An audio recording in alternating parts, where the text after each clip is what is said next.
읽어주신 본문 말씀을 근거로 해서 우리들의 일그러진 가치라는 제목을 가지고 은혜를 나누고자 합니다.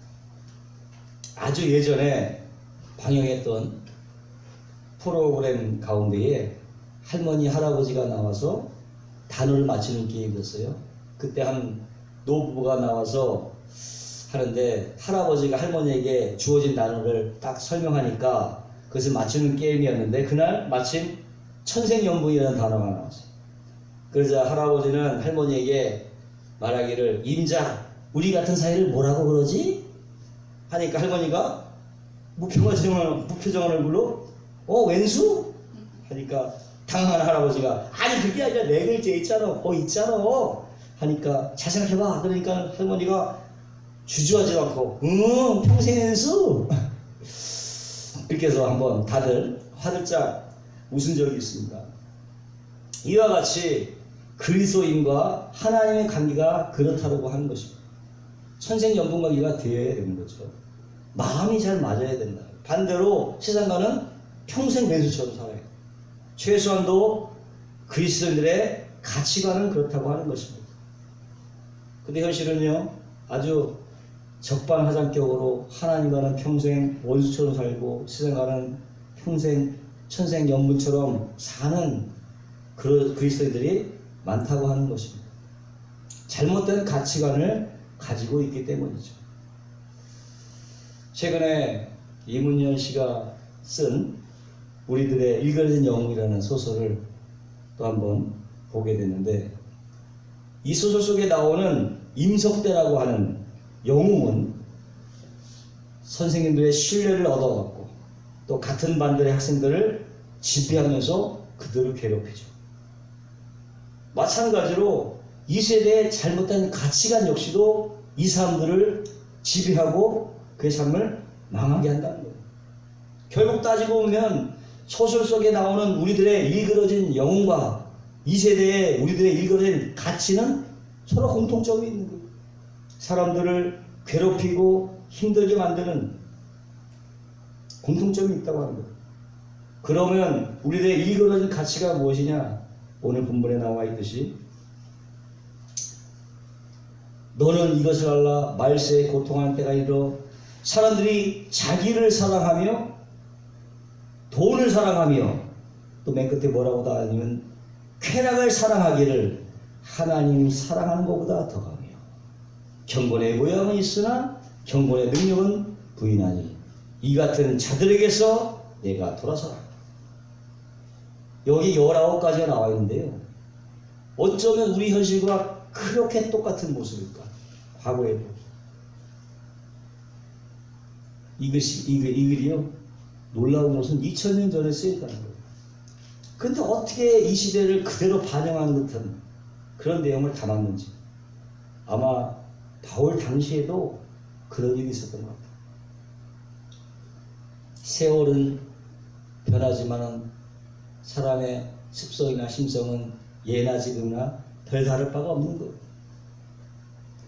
바울은 말합니다. 말세에 사회가 타락하고 또 악화가 되면서 나타날 19가지의 특징들을 설명하고 있는데 말세라고 하는 것은 뭡니까? 예수님께서 오심부터 예수님의 재림까지를 다 포함하는 말이에요. 그 특징들을 보면 19가지인데 3가지의 경향성을 띱니다. 첫 번째는 뭐냐? 바로 이기주의적인 가치관이 나만이 최고다. 이기적인 가치관.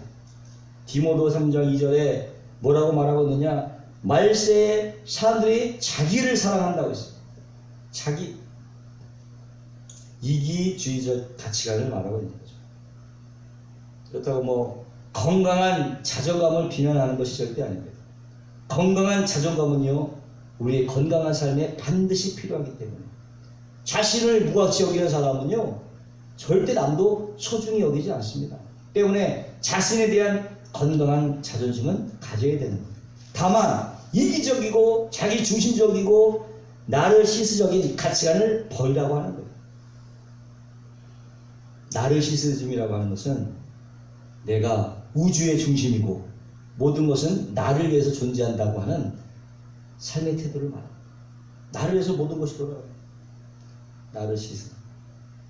한 고등학교 교사가 학생에게 나르시시즘에 대해 가르쳤는데 얼마 후 한 학생이 찾아와서 자신이 나르시시즘에 빠졌다는 것 같다고 이렇게 말하는 거예요.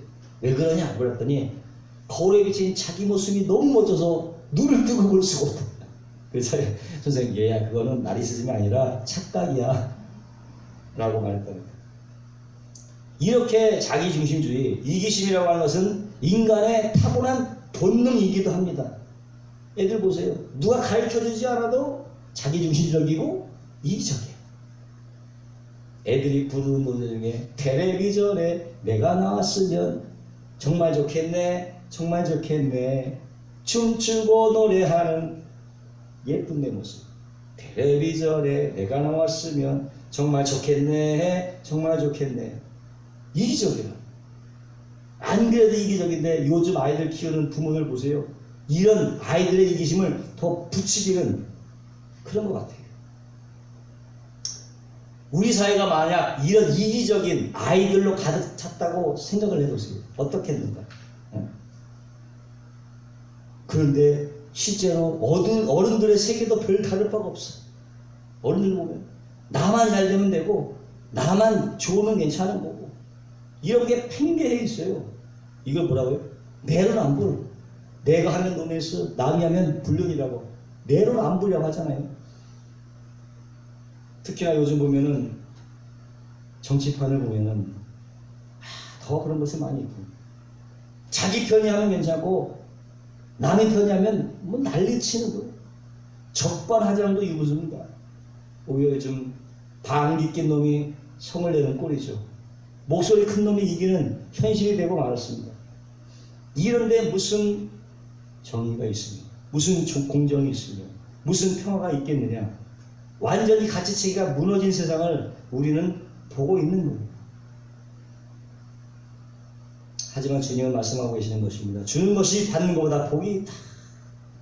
때문에 우리는 자기만을 생각하는 자기 이기주의적 라이프 스타일을 버려버리고 다른 사람을 이타적으로 섬길 때에 우리 국가, 우리 사회는 더 행복해질 줄로 믿습니다. 이것을 버려라. 이기주의적인 가치관을 버려라.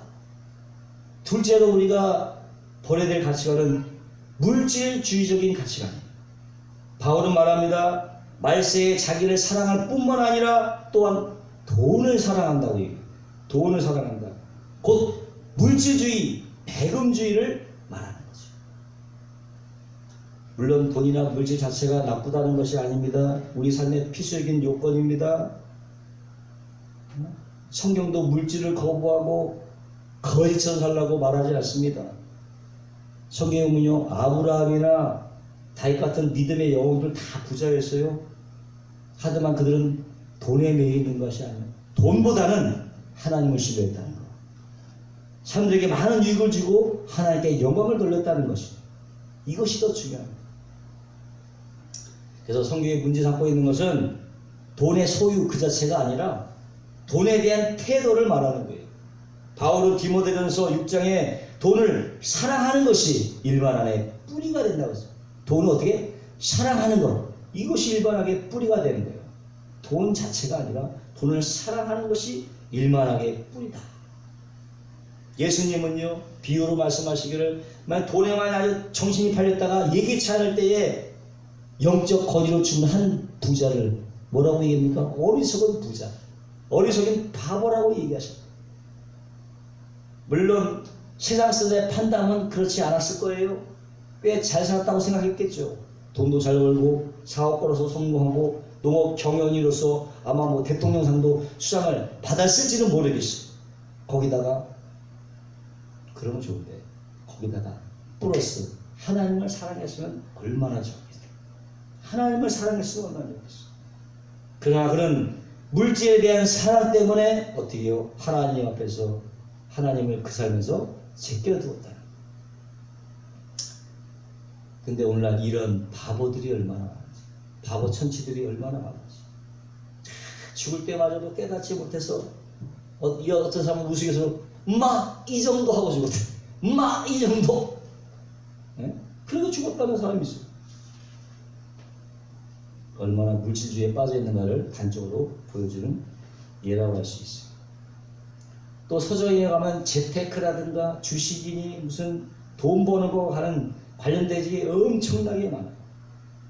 부자 되세요가 이 시대 최고의 한마디로 덕담이 되고 말았습니다. 거기다가 돌을 지나쳐서 뭐 돈이 된다면 못할 일이 없어. 키로수를 높이기 위해서 어떻게 막 납덩어리를 집어넣어서 키로수를 높여요. 음색 쓰레기로 음식을 만들고 심지어는 돈 받고 살인하고 폭행하는 일도 있어요. 청부 살인. 돈 때문에. 또 많은 사람들이 희망보다는 비전보다는 돈 많이 청년들이 돈 많이 버는 것을 목표로 삼고 있다는 거예요. 서울대 나온 사람들 사람이 자기 어머니가 그토록 공부 열심히 해서 인류대학 가라고 노래를 부르는데 따지고 보니까 결국 돈 때문이 아니었나 하는 생각이 든다. 뭐 그렇겠죠. 아무래도 어떤 자식과 어떤 부모가 자식이 가난하게 살기를 원하겠어요. 하지만 돈 때문에 공부하고 돈 때문에 직장 선택하고 돈을 위해서 산다면 우리 인생은 낭비할 뿐만 아니라 결국은 파괴되고 만다는, 허망해지고 만다는 거예요. 이런 시도가 있습니다. 돈으로 약은 살 수 있지만 건강은 살 수 없고, 집은 살 수 있지만 가정은 살 수 없고, 책은 살 수 있지만 지혜는 살 수 없고, 음식은 살 수 있지만 식욕은 살 수 없고, 침대는 살 수 있지만 잠은 살 수 없고, 쾌락은 살 수 있지만 행복은 살 수 없고, 동료는 살 수 있지만 친구는 살 수 없고, 십자가는 살 수 있지만 구주는 살 수 없고, 안락한 삶을 살 수 있지만 영원한 삶은 살 수 없네. 맞는 말 아닙니까? 돈으로 다 될 것 같아도요, 안 되는 게 더 많은 거예요. 안 되는 게 더 많은 거예요. 때문에 돈 버는 일에만 인생을 걸어서는 안 되는 거죠. 우리 인생은 너무나 소중합니다. 돈이 어느 정도는 필요하지만 배금사상과 물질주의가 지배하는 이 세상의 풍조에 물들지를 말아야 돼요. 먹을 것과 입을 것이 있으면 족한 줄 알아라. 족한 줄 알아라.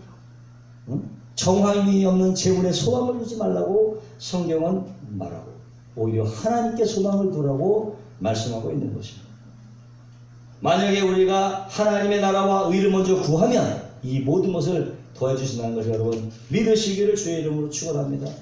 버려야 될 가치관, 물질주의 가치관을 버려라. 세 번째는요, 쾌락주의적 가치관. 바울은 말세에 사람들은 자기를 사랑하며 돈을 사랑하며 또 쾌락을 사랑한다. 성경은 인생의 즐거움을 반대하지 않습니다. 자녀들이 잔뜩 인상을 쓰고 자기 세상의 온갖 괴로움을 갖고 있는 듯한 그런 모습으로 살기를 하나님은 원하지 않습니다. 어떤 사람들은요, 미국에 왔던 청교도를 말하기를 이렇게 다른 사람들이 밤에 즐거운 시간을 보낼까봐 걱정스러워서 잠을 못 자는 사람들이다, 이렇게 말하기까지 합니다. 금욕주의로 말하는 거지. 금욕주의. 그러나 하나님은 그런 금욕주의적 청교도가 아니라는 것이죠. 바울은 하나님은 모든 것을 후히 주시는 것, 누리게 하시는 것, 누린다는 거면 엔조이, 누리게 한다, 즐겁게 한다, 즐긴다는 거예요. 사도행전 역시도 복음이 전파되고 교회가 세워지면서 사람들 사이에 뭔 큰 조이, 기쁨이 있었다, 조이가 있었다. 하나는 엔조이하게 하셨다. 큰 기쁨이 있었다고 얘기하는 거예요. 여기서 말하는, 바울이 말하는 것은 즐거움을 반대하는 것이 아니라 쾌락 지상주의, 쾌락이면 다 된다, 쾌락 지상주의적인 태도를 말합니다. 쾌락을 사랑하기를 하나님 사랑함보다 더하는 것이 문제라고 지적을 하고 있는 것입니다. 곧 쾌락주의적 가치관을 문제하고 있는 거예요. 그렇게 따지고 보면 한국만큼이나 향락사업이 발달한 나라가 또 어디 있겠어요. 제가 오래전에 갔는데 필리핀만 해도 그러잖아요. 9시부터 불 다 끄고 먹을 데가 없어. 근데 우리나라는 어떻게 휘황찬란해요. 뭐 휘황찬란. 소위 방문화가 있잖아요. 방문화. 노래방, PC방, 비디오방, 전화방, 뭐 게임방, 열과할 수 없어도 많습니다. 온갖 수집과 나이트 클럽, 콜라텍도 있더라고. 예전에 가보니까 한번 가본 적이 있는데 할아버지 할머니들이 그냥 1,000원 내고 나 들어가서 이렇게 하는 거야. 콜라텍 같은 것도 있어요. 정말 말씀과 성령을 듣는 것, 성령의 능력을 무장하지 않으면 이 지뢰의 밭을 안전하게 통과할 수가 없다. 누구도 안전할 수가 없다. 다만 이런 쾌락 어때요? 잠시고 일시적인 것뿐이다. 솔로몬 보세요. 부인 700명, 척이 400명, 도합 1000명의 여자들이 있었어. 은금이며 왕들의 보배며 이 세상에 누릴 수 있는 모든 즐거움을 다 누렸던 사람이야. 근데 뭐라고 얘기합니까? 전도서 모든 것이 헛되고 헛되니 모든 것이 헛되도다 라고. 그 모든 것들이 바람을 잡으려는 것이며 해 아래서 다 무익한 것이라고 신토를 했습니다. 또한 지혜자는 잠언에서 아들들아 나를 듣고 내 입의 말에 주의하라.